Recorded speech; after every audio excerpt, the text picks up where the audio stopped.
135 degree Celsius है।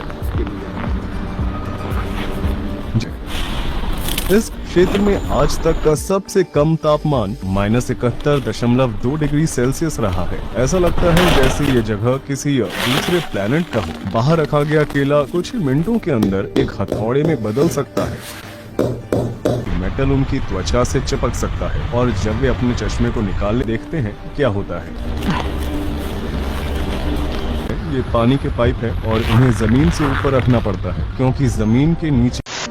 सिरी, यहाँ का तापमान कितना है? मौसम -47 डिग्री है।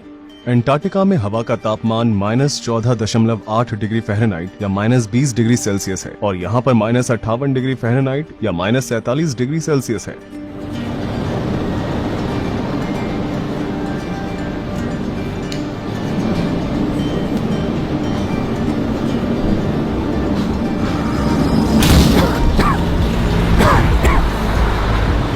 हमारे फेफड़ों को इसकी आदत नहीं है, इसलिए हमें बार बार खांसी आ रही है। यहाँ का मौसम बहुत ही ठंडा और शुष्क है। यहाँ की आबादी बहुत ज्यादा है। यहाँ करीबन 3 लाख लोग रहते हैं। याकुत्स्क रूस के ऑटोनोमस रीजन सखा रिपब्लिक की राजधानी है, जो कि नॉर्थ पोल से 280 मील की दूरी पर बसा हुआ है। क्योंकि ये जगह साइबेरिया के सबसे उत्तर पूर्व में स्थित है, इसलिए ये बाकी की दुनिया से बहुत अलग थलग लगता है।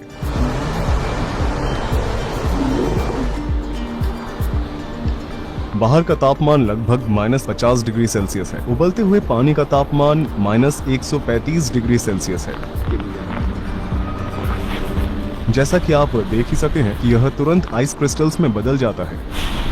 इस क्षेत्र में आज तक का सबसे कम तापमान -71.2 डिग्री सेल्सियस रहा है। ऐसा लगता है जैसे ये जगह किसी दूसरे प्लेनेट का हो। बाहर रखा गया केला कुछ ही मिनटों के अंदर एक हथौड़े में बदल सकता है। यहाँ पर लोग मेटल फ्रेम के चश्मे नहीं पहन सकते हैं क्योंकि मेटल उनकी त्वचा से चिपक सकता है और जब वे अपने चश्मे को निकालने जाएंगे तो उनका मांस बाहर आ सकता है। यह मांस का एक टुकड़ा है जो बिल्कुल इंसानी मांस जैसा दिखाई देता है। आइए इसे मेटल से छूकर देखते हैं क्या होता है।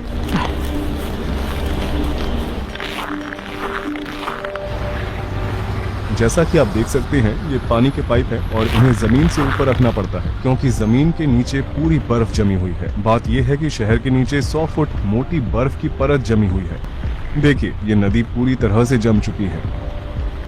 सोवियत युग के दौरान स्टालिन के विचारों का विरोध करने वाले लोगों को सखा रिपब्लिक में निर्वासित कर दिया जाता था। उसमें पॉलिटिशियन, व्यापारी आदि शामिल थे। असल में आज याकुत्स्क में रहने वाले कुछ लोग उनके पोते पोती हैं, इसलिए यह निर्वासन की जगह हुआ करती थी। आज इस शहर में लोग एक आम जीवन जी रहे हैं। हम इस जीवन को बर्फ का नर, आइस हेल कह सकते हैं। यह मनुष्यों की सीमाओं के पार है। चाहे हम जो कुछ भी क्यों न पहन ले, कोई भी चीज हमारे शरीर को गर्म रखने के लिए पर्याप्त नहीं है।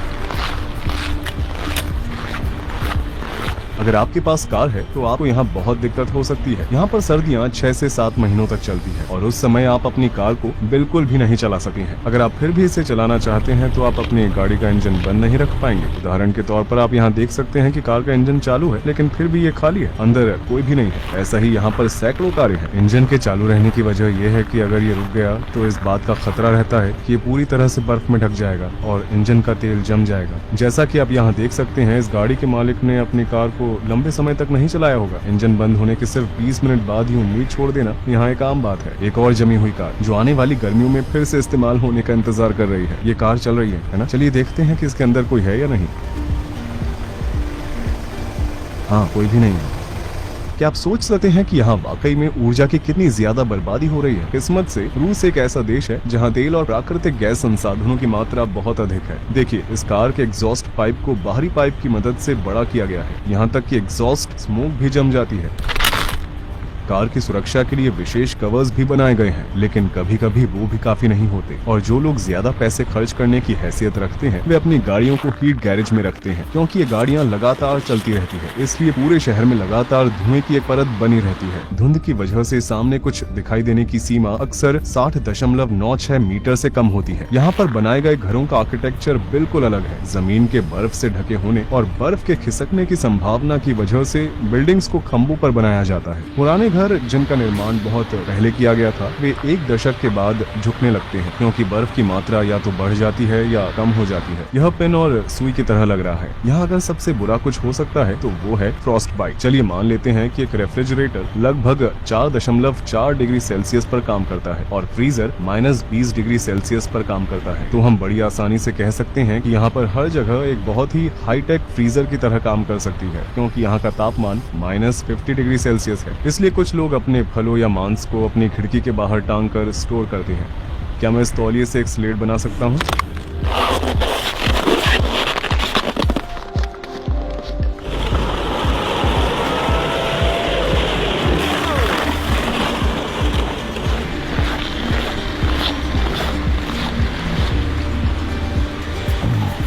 वीडियो बनाने के लिए मैंने बस 1 मिनट के लिए अपने ग्लव्स उतारे और अब मेरे हाथ में बहुत दर्द हो रहा है। मेरी पलकों पर भी बर्फ जम गई है। मैं बर्फ को निकालने की कोशिश कर रहा हूँ।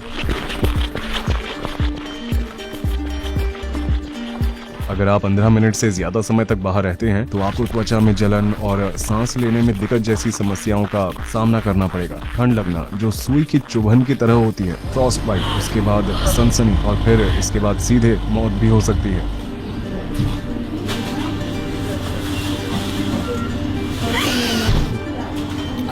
उसने बस 5 मिनट मेरा वीडियो शूट करने के लिए अपने ग्लव्स निकाले और तुरंत ही उसकी उंगलियां सफेद हो गईं। हमारा माइक्रोफोन रेड वार्निंग दे रहा है, ये ठीक से काम नहीं कर रहा है। कैमरा भी ठीक से काम नहीं कर रहा है।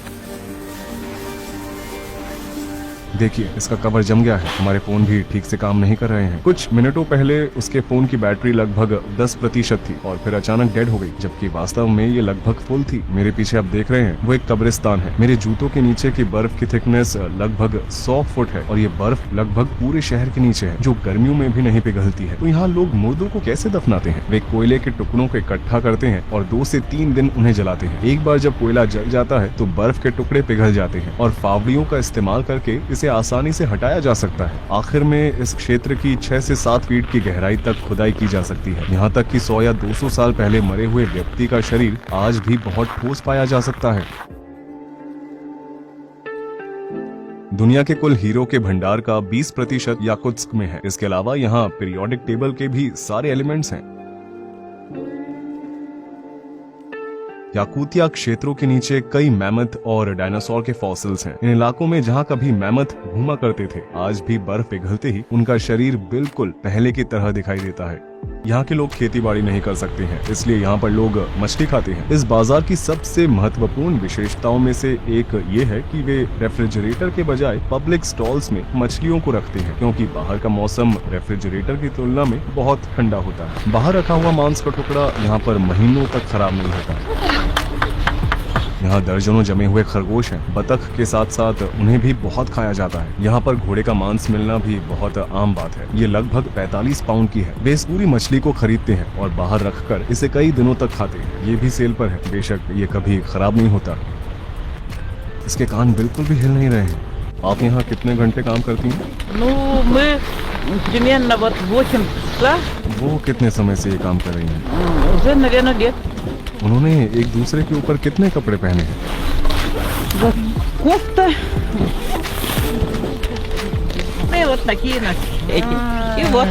वे ऐसे फरों पर खड़े होते हैं ताकि उन्हें जमीन से अपने पैरों पर आने वाली ठंड का एहसास न हो। याकूतियों, जिनकी आबादी सबसे ज्यादा है, वे मूल रूप से तुर्क हैं। इस आबादी का 38% मूल रूप से रूसी है।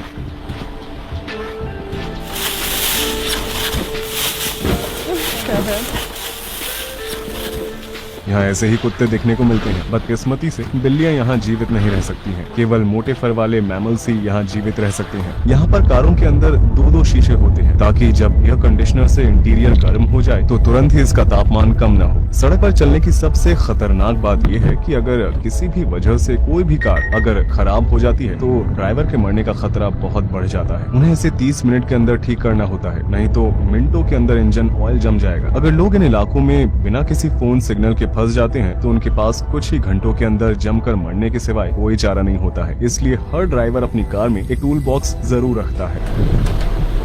कुतों वाले स्लेट 7 गांवों की हमारी यात्रा पूरी हो चुकी है। फुटो वाले स्लेट पर सवार होते समय हवा और ठंड के कारण मेरा एक कान पूरी तरह से सुन्न हो चुका था। दर्द बर्दाश्त के बाहर था। मारिया ने हमें अपने गांव के घर में बुलाया और अब हम इन रहस्यमय याकूतियों के बारे में और भी जानेंगे। कि आप देख सकते हैं ये लगभग मेरी उंगली जितना मोटा हो गया है। मेरे छूने पर भी मैं अपने कानों को महसूस नहीं कर पा रहा हूँ। ये सुन्न हो चुके हैं। मेरे दूसरे कान को देखो, ये बहुत पतला है। यहाँ पर पाए जाने वाले घोड़े सामान्य घोड़ों की तुलना में काफी छोटे होते हैं। उनका शरीर ही इस तरह का बना हुआ है। ये उन्हें गर्म रहने में मदद करता है। जितना कम सतही भाग उतनी कम परेशानी। उन्होंने हमें अपने कपड़े दिए और हमने उन्हें पहन लिया।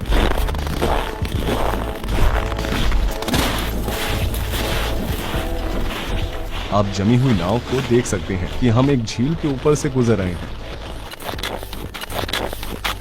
हमने इसे 90 डिग्री के एंगल पर मारने की कोशिश की। हमने यहाँ 20 से 25 इंच के डायामीटर का छेद किया। गाय यहाँ पर आकर अपनी पानी की प्यास को बुझा सकती है। हम लगातार टूटी हुई बर्फ को हटा रहे हैं। इस पानी को दोबारा पूरी तरह से जमने में कितना समय लगेगा?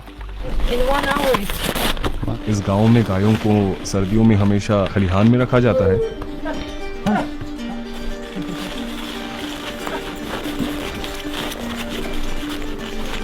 क्या उन्हें ठंड नहीं लगती?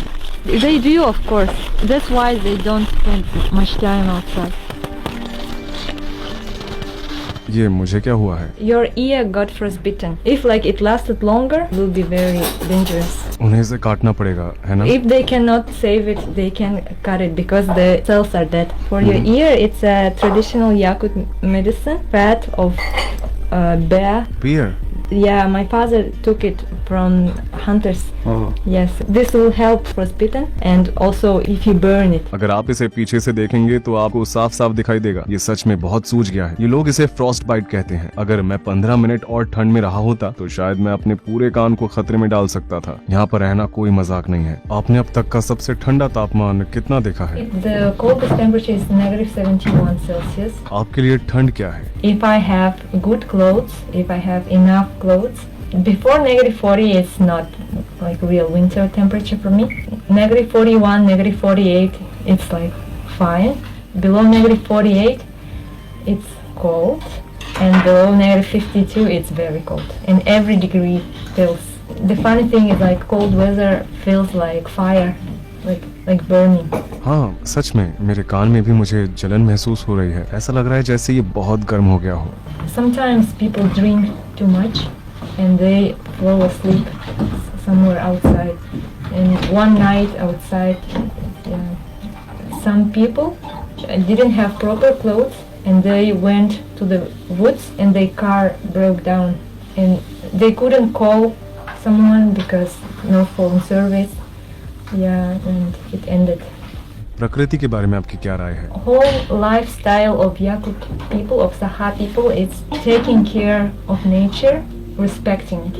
Early childhood, me and my family, we used to go to the woods to fish, to hunt. It's just a part of our life. And we always remember that we are not the owners of this land. We are just guests. For example, we always make a ritual. When we go to pick some berries, we always take a little food with us. We leave it on the ground and say, nature, please share with us.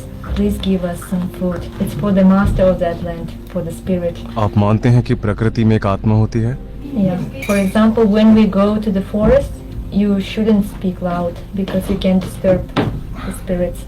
You shouldn't drink there, have fun there, throw the garbage. Don't disturb, don't destroy. Yakut religion is not something which is written in a book or there is a church. There is one center of our religion, but it's not something that, like in other religions, that we do every day. We should pray. We don't do something like that. But it's in our mind. It's in our lifestyle. And it's all related to nature. आपके पास जो कुछ भी है आप उसके लिए भगवान के बजाय प्रकृति का शुक्रिया अदा करते हैं। The gods are nature. Our gods are like part of the nature. अच्छा, अब मैं समझा। आप दक्षिण की ओर रहने के लिए क्यों नहीं चले जाते जहाँ इसकी तुलना में गर्मी ज्यादा है? क्योंकि इन तापमानों में रहना किसी पीड़ा से कम नहीं है। It's a torture for you, but not for us. The first reason is my family. My family is here, and for me, the best is to be close to my parents, to my brothers. And secondly, I like the nature here. It's very pure. The ecology is very pure, and it's for me and for my future children. Breathing fresh air, it's very important.